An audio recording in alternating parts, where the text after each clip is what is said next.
الصلوۃ والسلام نے فرمایا زینوا القرآن باصواتکم، قرآن کریم کو اپنی آوازوں سے آراستہ کرو،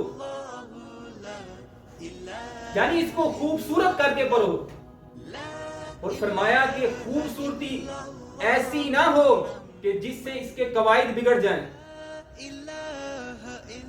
آج سننے میں آتا ہے بے شمار جو قرآن پاک کے قواعد سے واقف نہیں ہے، وہ اپنی طرز میں اپنی آواز میں کسی حرف کو کھینچ رہے ہیں، کس کو نہیں کھینچ رہے، حرف کو حرف سے بدل رہے ہیں. تو ایسی صورت میں قرآن رحمت نہیں کرے گا، بلکہ فرمایا کہ جب قرآن کو حرف سے بدلتا رہا تو پھر صورت میں ثواب نہیں ملے گا. قرآن اس پر لعنت کرے گا کہ اس نے مجھے سیکھا نہیں.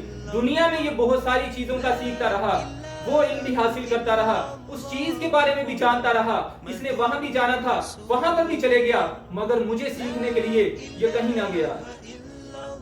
مجھے سیکھنے کے لیے اس نے کبھی ٹائم نہیں نکالا، مجھے پڑھنے کے لیے اس نے کبھی ٹائم نہیں نکالا.